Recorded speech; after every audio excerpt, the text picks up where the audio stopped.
Hello friends, and welcome to a first for me, a wine review. Now, many of you probably don't know, but my original love in regards to tipples was wine, and in particular, fortified wines. In extra particular, fortified wines from Portugal. So why am I returning to this particular style today, and why did I stop drinking this? Why did I stop drinking wine? Well, I'm returning to it because it's my birthday. I went out for some fine French food. I love French food, and I had a glass of port wine after my meal for dessert, and it kind of stirred up a lot of memories in me, particularly how much I loved drinking port. I love drinking Madeira. I love drinking sherry. I love drinking Marsala. Why did I stop drinking these things that I loved? Well, let's put it this way. A bottom shelf bottle of Madeira cost as much as a top shelf bottle of beer. Literally. So by that respect, the choice sort of became clear. I became sort of a beer drinker and a whiskey drinker because it was fairly affordable to do so.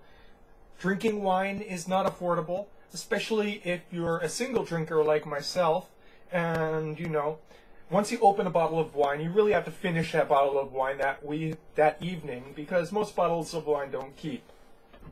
Madeiras are the exception to that rule. Madeiras will keep for quite a period after you open them, and that has a lot to do with how they are made. Now, why do I have such a fondness for Madeiras? Well, one, my ancestry. My last name is Gomes. My ancestry is from the Madeira and Azores Islands of Portugal. So this is basically what my forefathers drank. Two,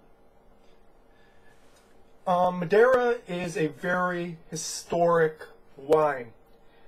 Because of the special properties of its making, it is uniquely stable out of all the other wines and will thus keep for hundreds of years.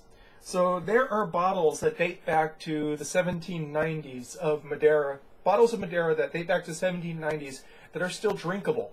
And this is something that is really amazing. Even the finest French wines, they only go back to about the 1930s, and you better be finishing that because they're very fragile and delicate by that time, and you're taking a real risk by drinking a Chateau Lafite from 1939. But with a good Madeira, you can have a wine that was originally created for Napoleon, a wine upon which Jefferson could have drank. And in fact, until recently, the most expensive wine ever sold was a bottle of Madeira that was owned by Jefferson, Thomas Jefferson, the American president. And it's just so amazing. It plays such a role in American history. This is what the founding fathers drank because, again, of the properties of Madeira. It is very temperature stable. So people could drink it. It's a wine that could be drank after long ocean voyages. It's a wine that could be drank in hot climates, like in Virginia, where most wines would not keep for more than a couple months. So this is just something that has been a long part of history. A lot of famous people have drank it. Literally, the most famous vintage of wine was the, I believe it's the 1805 Napoleon vintage. And that's a Madeira, of course. Now, in regards to Madeiras, I am not going to be drinking a fine Madeira. This is a Rainwater Madeira, which is basically what you would think a table wine Madeira would be. It's called a Rainwater because it's a very interesting historical note, and that was because they were kept on the docks in the rain. They're kept on the docks, and rain fell on them, and it was discovered that the primary market, which were Americans in the South, liked the wine that had been sort of watered down with rainwater, and so they sort of created this lighter Madeira called Rainwater Madeira for that market. Now, Rainwater Madeira is not, it's made in the Madeira Islands, grown and made in the Madeira Islands. It's made under the Madeira process, which is called the estufa gem process. Estufa gem process. I'm sorry, I'm rolling the R there, it's very hard. In which wine was traditionally heated in the attics of the winery. Nowadays, they sort of just do a long heating period where the wine is fed through copper tubings at about 115 degrees Fahrenheit, which sort of cooks, and the later process in which they're stored in wood, they're given the fair amount of space, so the wine is cooked and oxidized. And that is what lends it its remarkable stability and shelf life, in that everything bad, everything that could ruin a wine has already happened to it. So, you know, it kind of keeps itself. This is a fortified wine, which means that the fermentation process is stopped early by the addition of brandy to the wine. And in regards, and I'm getting sidetracked here, in regards to Rainwater Madeira, it's not used using the 4 traditional, well, there's actually about 5 or 6 traditional, but two great varietals are more or less extinct. They're kind of bringing it back. Was going to be years before it actually, they create vintages with that.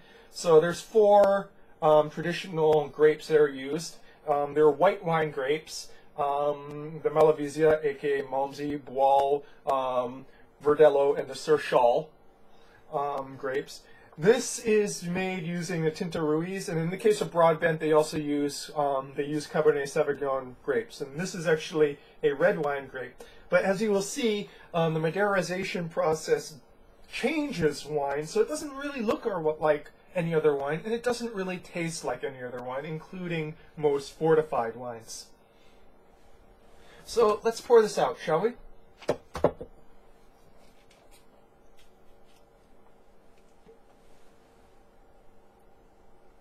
This is like taking a stroll down memory lane. Oopsie, I got Madeira on my keyboard. One thing I love about Madeira is a lot of companies use this very traditional stenciled paint label. My keyboard's going to be smelling nice for the next few days. I'm attracting roaches. So yeah, this is not a wine glass, this is a beer glass. I don't really have wine glasses, they're all in storage right now. As you can kind of see, what color is this? It's not quite a red wine, it's not quite a white wine color, it's sort of an orange, yellow, red color. Clear, but that's the process. The color of the wine changes when it undergoes the estufa gem process.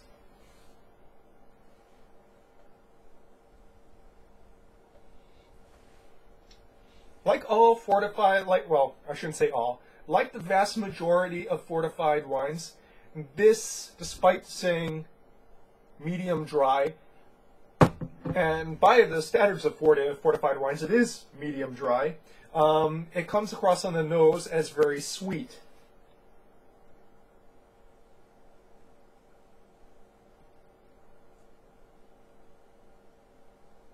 Aged honey, candied fruits, toffee, and a bit of wood.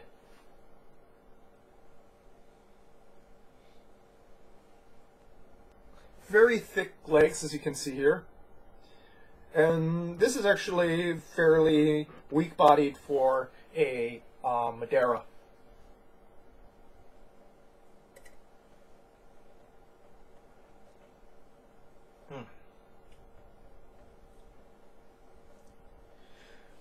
And when you drink it, the first thing you notice is it doesn't come across as sweet. It actually comes across as dry.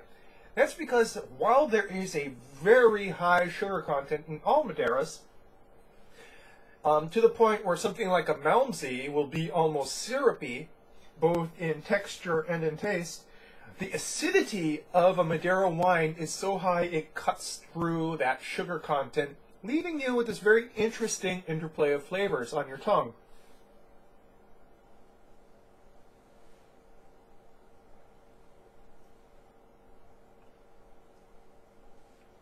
The most prominent is a long, acidic, citrus finish. To me, it's almost a little bit like unsweet marmalade or Seville oranges. And it just lingers and lingers, along with that sort of aged, cooked flavor that you'll find in Madeiras that is typical of Madeiras, and it's very difficult to describe as anything other than Madeira flavor.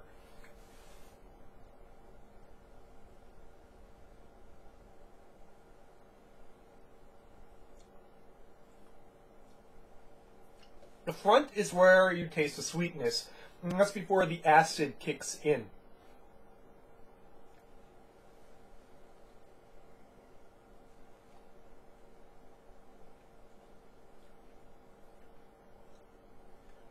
And that sweetness is almost like candied orange peel, raisins,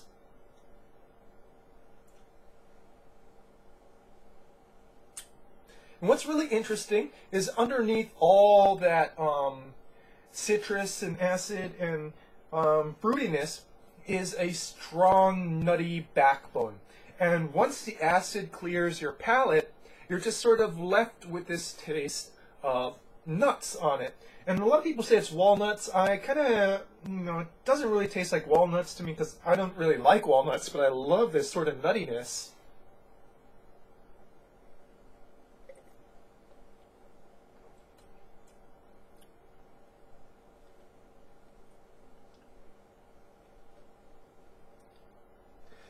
And you know what? I am going to have a cigar after this because nothing goes well with the fortified wine like a good, medium-bodied, kind of sweet cigar.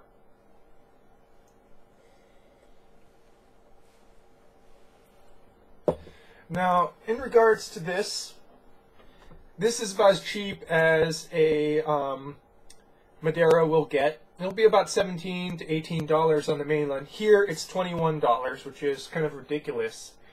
And it's why I kind of stopped drinking these too, because it is just so ridiculously expensive to go and drink Madeira. And even more expensive if you want to get into the land of port there. It's still kind of manageable if you're in sherry, but good luck finding decent sherry. Now, what can I say? Oh, this is 19 ABV, by the way, so don't you be thinking you can finish this all by yourself, otherwise you're going to be having the hangover of your life the next day. Trust me, there's sugar content in this. So what can I say about this? You know, it's not even very typical of Madeiras. If you try something from the 4 traditional grape varieties, you'll find that while it has a lot of reminiscent flavors of this, and that's due to the Madeirization process of the F-stufa, you'll find it kind of stands on its own. So I would suggest this as an aperitif or a digestif. I wouldn't try to pair it with any desserts. People say, oh, pair Madeiras with desserts. Really, only Malmsey, in some cases, Boal will really pair well with treacle or really sweet desserts. Most of the time, the acidity on it will kind of clash with whatever dessert you're having. So unless you're thinking of having this as a dessert by yourself, like I'm doing, I would kind of just reserve it along those lines. So why am I doing this review? Well, for good time's sake, Madeira is close to my heart. Madeira is a dear love. Madeira is full of history. Madeira is life. Madeira is love. Madeira is part of my own ancestry on my paternal side. Oh, and just a little bit more information, completely forgot. So Rainwater Madeira is aged 3 years in casks, so it's fairly young. It's nothing. With the traditional noble varieties, they start at about 5 years and go up to 20 years for the stuff that you'll usually see on the shelf, and like I said, up to 200 years for the stuff you can go and see at auction. Sometimes you'll go and see like the really old stuff. There's a bottle of 1933 vintage at Fujioka's in Honolulu for about $350, which I might actually spring for if I ever get rich one day. Now, where was I? Madeira. You know what? Considering the historical importance of this particular type of wine, considering, how it stands alone amongst wines, I think it's almost criminally unrecognized. You know, so get yourself out and have yourself a glass. Because when you have a glass of Madeira, you're having a glass of history. Even if it's not one of the 200 ones, you're drinking something that has a long and storied history. And, you know, that should be getting a lot more love and recognition. So, that was your wine review for today, folks. And it's already at 15 minutes, so hopefully YouTube will take this. Cheers. And salute.